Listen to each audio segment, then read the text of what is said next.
Hey, everybody. Good morning. As a special surprise this morning, we're dropping in an episode of Boi Crazy. We've got a special guest joining us, Chris Fairbanks. So funny. You're going to love this. So enjoy this episode, and we will be back next week with a regularly scheduled episode of the Grawlix Saves the World. In the meantime, y'all, stay Boi Crazy.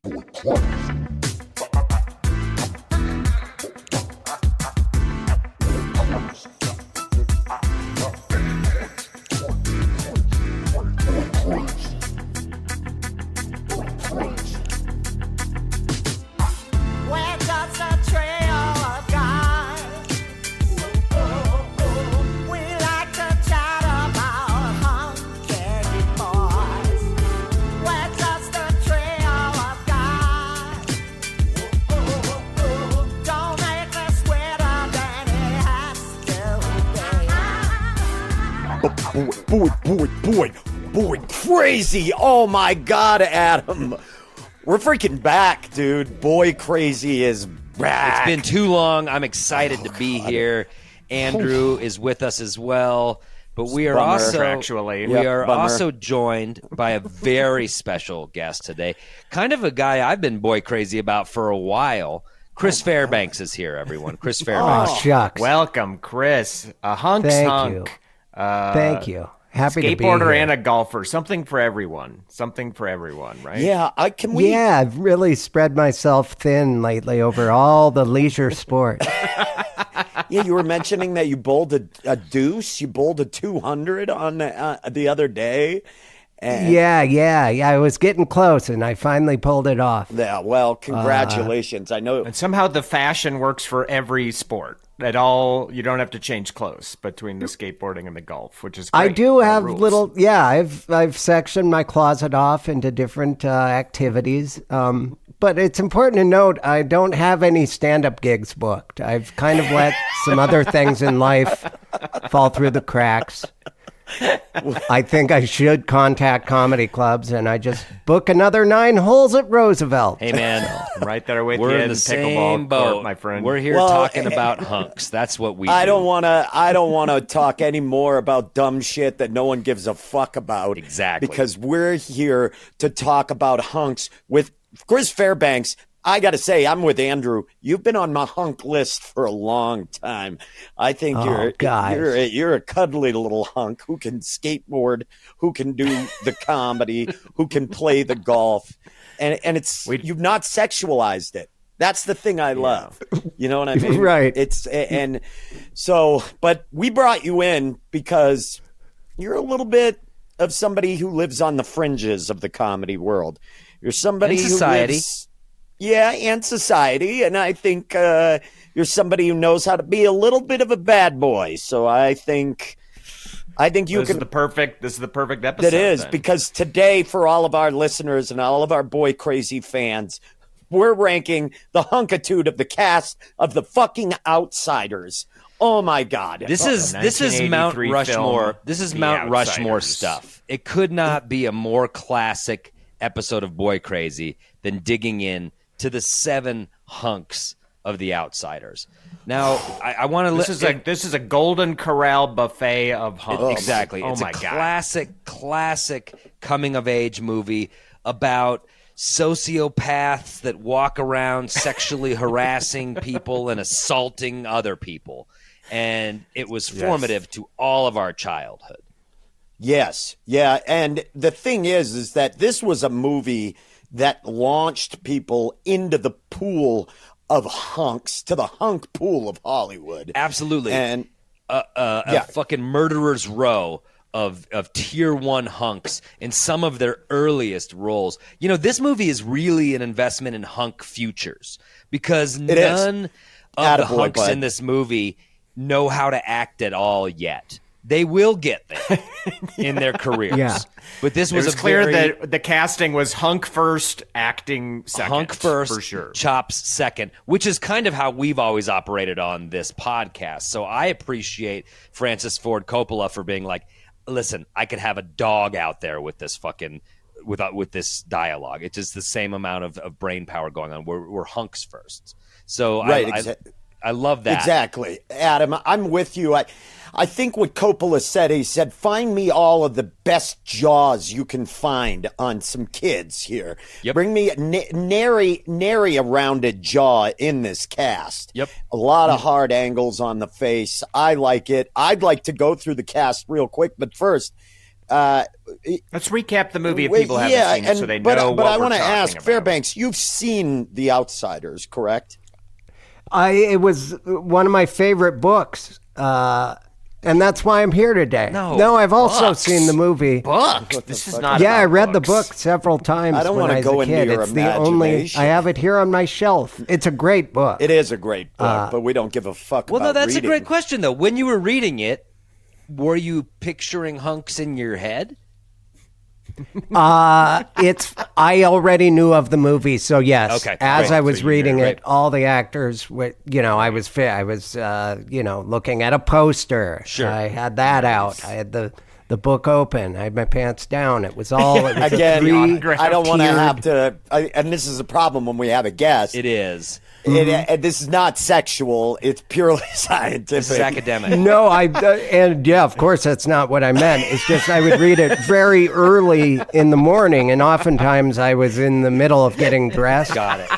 And I'd start reading the book. I can't wait any longer, mother. And reading of The Outsiders. yeah, my mother would be standing in the doorway holding my pants. Please stop reading, she'd say. Yeah. And so that's what I meant. it. We of should have let course. you finish, and I apologize. Yeah, that Ben's yeah. Our bad. That's- That is on our you bad. That I way. would assume I should know you. You got a heart of gold.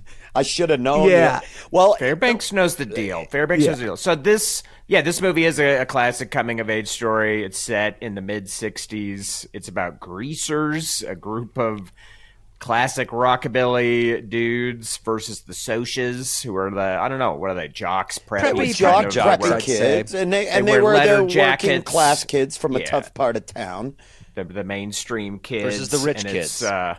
Yeah. Yeah, early in the movie, there's a murder. One of the characters murders someone kind of in defense of his friend who they're drowning in a fountain, and they kind of go on the lam, and it just kind of follows this group. They're like kind of tumultuous ride here. Now, They end up Andrew saving a bunch of was kids allowed in the to middle see of the this movie because his parents had told him that this was a parable about Jesus.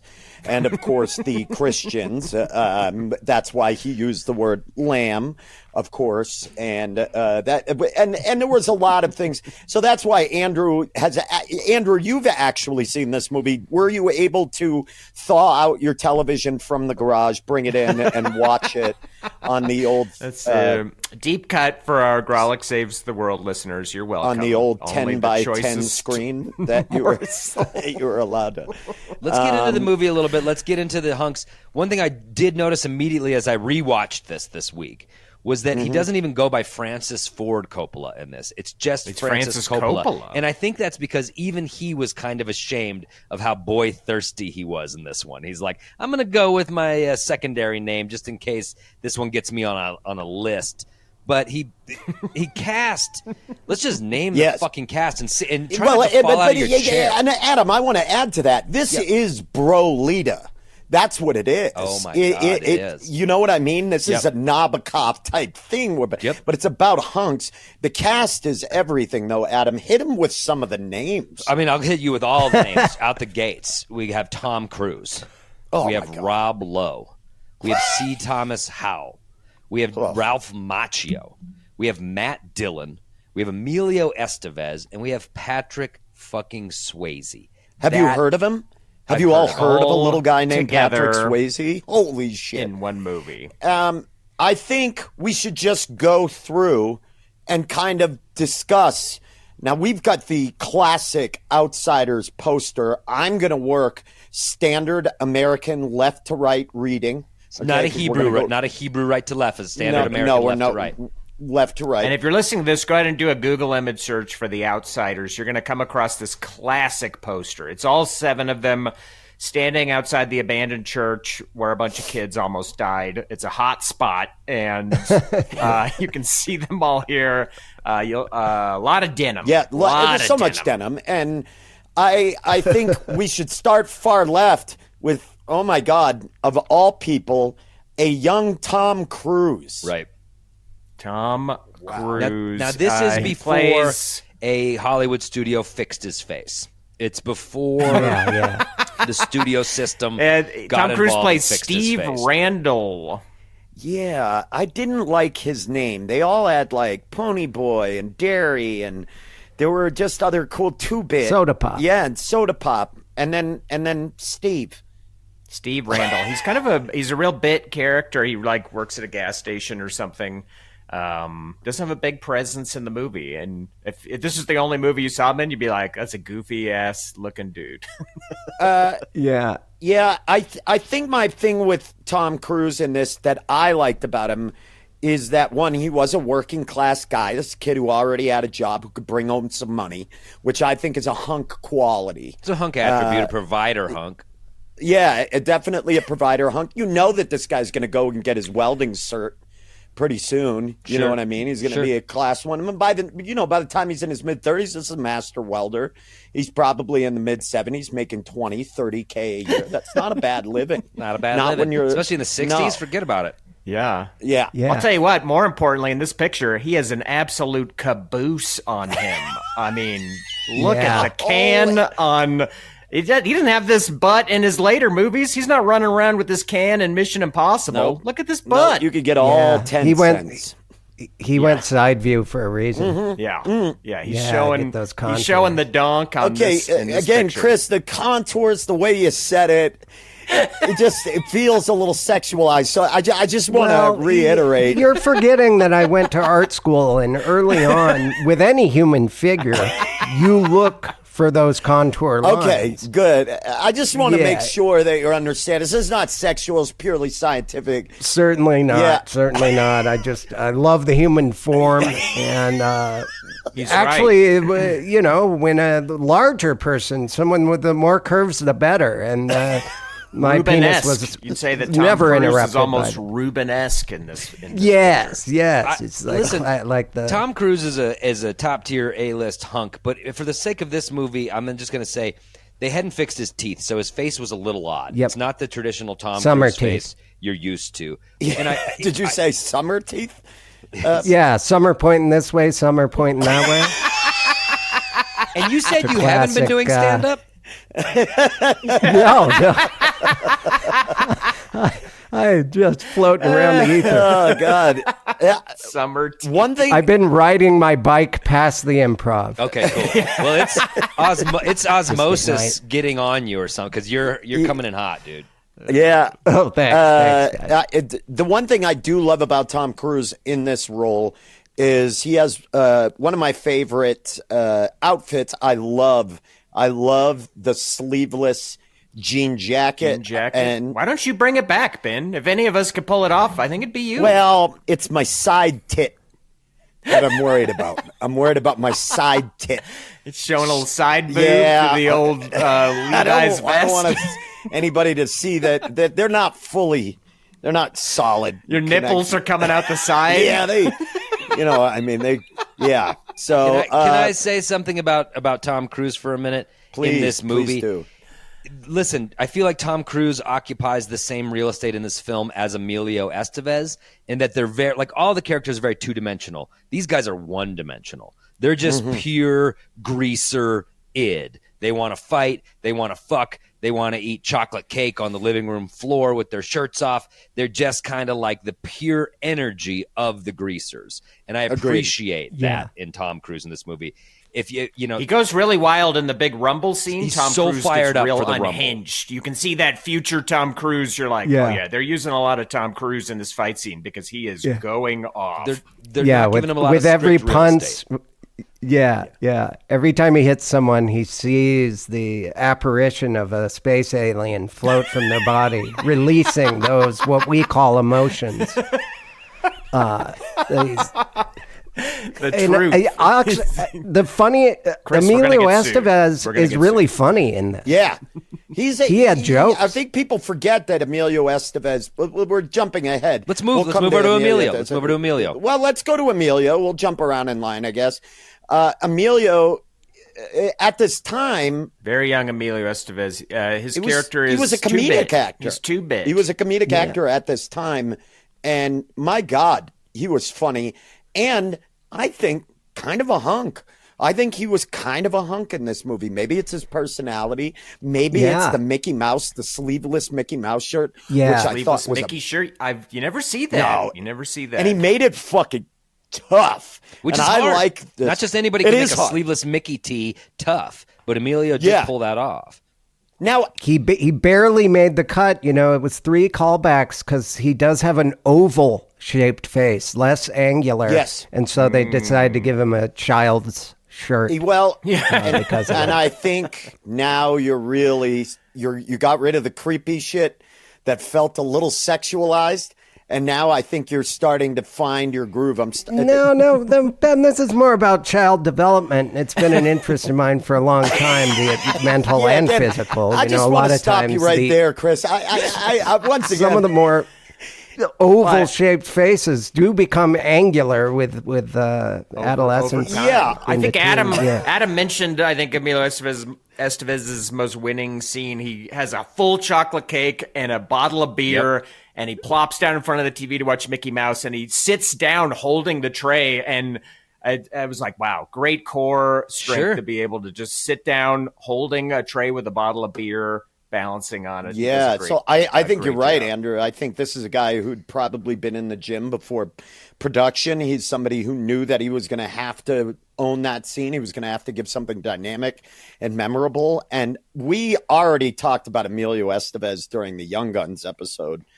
That's true. And this is Emilio not long before Young Guns. This is pretty close to that time frame. He's in not the super same hunky sort of- in this for me. I think his hair is disgusting. I like it. There, I I like the Lyle. His hair is just The kind Lyle of love it. piled in a crash in the middle I of love his head. the Lyle and it love just it. slops I'm into down. it. It's almost Danzig-y. I like It's it. almost Lyle love it. I like it. Adam, what were you going to say that's more educated than Andrew's opinion? That there is the same feral energy that we see in Emilio Estevez in Young Guns. I feel like he was in this time in his career, he was occupying this sort of wild man role. He's also excited for the Rumble. He also wants to see some fucking blood tonight. You know what I mean?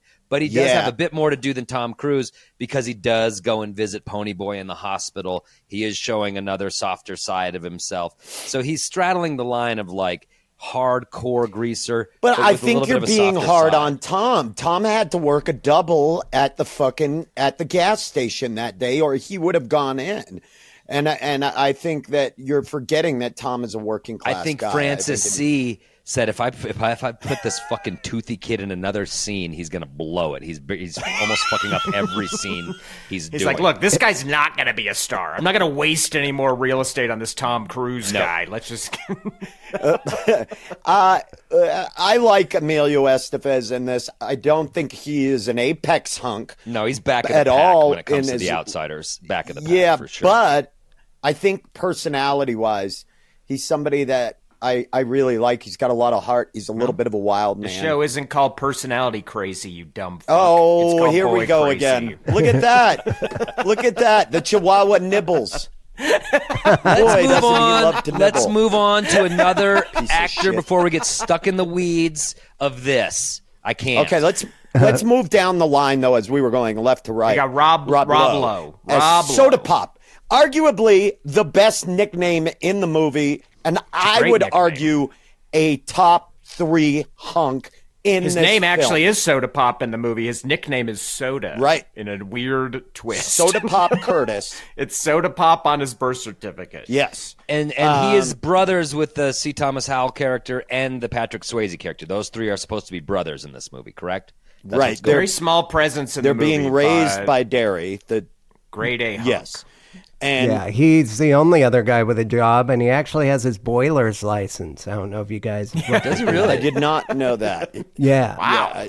I went into this movie with an older sister, 6 years older than me, so she already was well versed in the Brat Pack, which this is kind of the first movie that assembles a lot of the Brat kind Pack. of the seed of the Brat Pack. Yeah, I think when I first saw The Outsiders, St. Elmo's Fire was already out, so I knew that Rob Lowe, he played saxophone, he wore a headband that I wish I could get away with, just style-wise. God, I admired the guy in a non-sexual way, Thank Ben. you. Thank No, you. it's so prescient that you bring up the style of this because all these guys are hardcore denim. All these guys are sort of rockabilly, like Ben was saying earlier, Andrew was saying earlier. But Rob Lowe is a softer greaser. He'll wear a flannel that appears to be clean. If he deigns to wear a shirt at all, which is like, thank you, your choice, Rob. I'm cool either way, bud. Do you see, though, pause real quick. Chris, do you see how when Adam says that, it doesn't feel as gross? And so if you were to say it, there's something about the tone of your voice. I think that's I know, and I recognize it, and also I'm willing to admit I'm here to learn. Yeah. Well, thank you for that, because it's not every guest that is as big as you are. Most guests get sort of confrontational when we back them into a corner and lash out a little bit. No, you really I understand the spirit of this. Just now that we have them all here together, though, just let's do a quick roll call of the gams on everyone. No, it's weird that Rob Lowe has the legs of a 12-year-old child. Look at that. Look at those little getaway sticks. Yeah, he's a stick in this picture. Those are two uncooked pieces of spaghetti propping that boy up. And, and I do, though. I like the little hint of white socks with the black shoes and the high water jeans. I think that's a classic rock and roll kind of look. I like Rob Lowe, and he looks like a Levi's model in this picture. I'm gonna say this is a top 3 fucking hunk. Couldn't agree more. I think the voting will probably reflect that. We will see. I will say this. And this might be fucking crazy, but whatever. This is Boi Crazy. If anyone of these 7 actors could be cast as either Soch or Greaser, it's Rob Lowe. Rob Lowe has the duality. Oh, yeah. He would have been a great Soch. He would have been a great Soch. I don't know if any he would have of these been a other guys much can needed pull that hunk among the Soches because they were kind of all uggos. I'm just saying that is not true, and you and I are going to fucking disagree on that. We'll fight about it. We'll rumble about it. How could you say that about the great Leif Garrett, who in real life was living one of these characters? He was walking out in the streets. Leif was. He was in Teen Beat magazine, framed in a heart. Yeah. And thank you. Cut to him on World's Dumbest and True TV, where he would have to take breaks while I was directing to smoke from tinfoil in his car. He had burns on his nose. That's just some of the behind the scenes. What a nice guy, though. He brought a coffee in. Every one of these guys who see Thomas Howell, Leif Garrett, Rob Macchio, all those are the nice guys. Yeah. Emilio Estevez disappeared because he's nice. These other, all the other guys that had a huge career, unshakable pricks. Yes. Yeah. Isn't that curious? That's how this city works? Industry works. Yeah. And I think, but let's get back to the boys and get back to If we got bogged down, I just want to say Leif Garrett is gorgeous. If we got bogged down in insider Hollywood culture, guys, we would never put out an episode. This is about the aesthetics. This is about the boys. Okay. It's not about their careers. It's not here about to learn drama. It's none of that. I'm here to learn. It's a different format for a podcast, and I understand. But gosh, you're almost there, and I want you to know you're so close. See Thomas Howell, Ben. What do you have to say about him? See how happy I get when this kid comes across the screen, because I tell you what, this is not a C. He should be A+ Thomas Howell, because this is a guy that's another top 3 for me. Ben, when you make sense, you make a lot of sense. I watched him traipse across the screen. I says to myself, is this a fucking Jimmy Dean? Is this James Dean on my screen right now?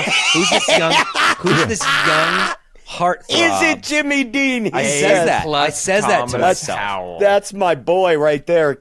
Fairbanks, Adam has always been my boy. Andrew, not so much, but Adam has always been my boy, because he comes in and he sees the angles, and that's it. You know, what do you think, Fairbanks? What do you think of C. Thomas Howell in this? Tell me what your thoughts are on this.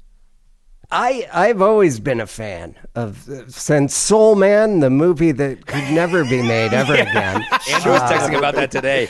Tell people what Soul Man's about. Google the movie Soul Man. Yeah, give us the quick synopsis of the movie Soul Man. You'd like it from me? Yeah. Okay. Yeah. In order to get I believe, a college scholarship, C. Thomas Howell overdoses on tanning pills, causing his skin to make him appear to be African American, thereby giving him this academic scholarship. And then he learns a little bit about the black culture in the process, and we all become better people for watching this horrid movie.